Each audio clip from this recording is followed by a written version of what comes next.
അസ്സലാമലൈക്കും. ബക്കാവുൽ ഈമാൻ നിസ്കാരം അതിപ്രധാനമായ സുന്നത്ത് നിസ്കാരങ്ങളിൽ ഒന്നാണ് ബക്കാവുൽ ഈമാൻ നിസ്കാരം. നമ്മുടെ വിശ്വാസം ഭദ്രമായി നിലനിൽക്കാൻ ഇത് സഹായിക്കുന്നു.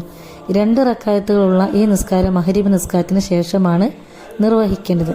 സൂറത്തുൽ ഫാത്തിഹ പാരായണം ചെയ്തതിന് ശേഷം 1-ാം റക്അത്തിൽ ആയത്തുൽ കുർസിയും 2-ാം റക്അത്തിൽ സൂറത്തുൽ ഫലക്കും സൂറത്തുൻ നാസും ഓതുന്നതാണ് സുന്നത്ത്. നിസ്കാരം കഴിഞ്ഞതിന് ശേഷം താഴെ പറയുന്ന പ്രാർത്ഥന നിങ്ങൾ ചൊല്ലുക. ഇവിടെ കൊടുക്കാം അതിൻ്റെ ദുആ.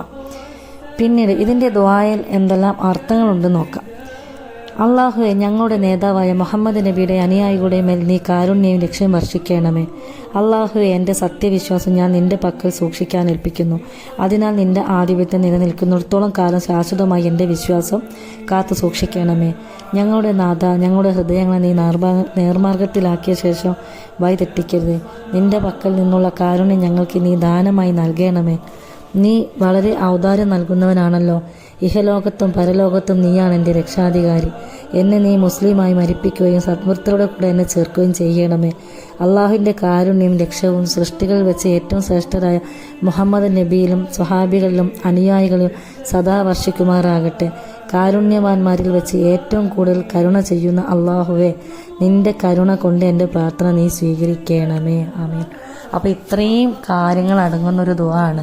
നമ്മളെ മനസ്സിലെല്ലാ മുറാദുകളും അടങ്ങുന്ന നമ്മളെ വിശ്വാസം ആണല്ലോ, അത് തകർന്നു പോകാൻ നമുക്ക് പാടില്ല. അപ്പോൾ ആ വിശ്വാസത്തെ പടച്ച റബ്ബിനിലേക്ക് കാവൽ ആക്കുന്ന ഒരു നിസ്കാരം കൂടിയാണ് ബക്കാവുൽ ഈമാൻ നിസ്കാരം. അപ്പോൾ അതെല്ലാവരും നിർവഹിക്കുക.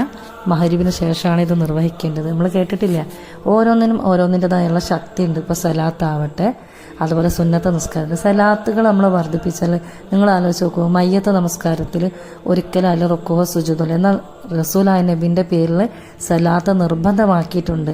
അപ്പോൾ അത്ര മേലാ സലാത്തിനുള്ള ഇത് എത്രത്തോളം പുണ്യമുണ്ട് ഒരു സലാത്ത് അതിൽ ചേർക്കേണ്ടതാണെന്നുള്ളതുകൊണ്ടാണല്ലോ.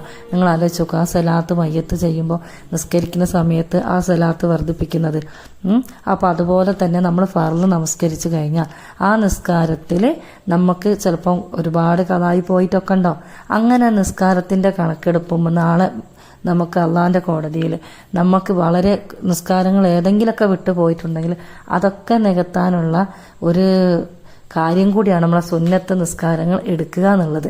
അപ്പോൾ ആ സുന്നത്ത് നിസ്കാരങ്ങൾ മുന്നോട്ട് കൊണ്ടുപോവാം. അവിടെ കുറവുകൾ വരുമ്പോൾ നമുക്ക് ഇതുകൊണ്ട് തന്നെ പരിഹരിക്കാനാവും. മനസ്സിലായില്ലേ? അപ്പോൾ എല്ലാവരും നല്ല രീതിക്ക് നിസ്കാരങ്ങൾ ഓരോന്നും എന്തെല്ലാം സുന്നത്ത നിസ്കാരങ്ങളുണ്ടെന്നുള്ളത് മനസ്സിലാക്കി വെക്കുക. കഴിയുന്നത്ര നിസ്കാരങ്ങളിൽ ഏർപ്പെടുക ഇൻഷാ അല്ലാഹ്.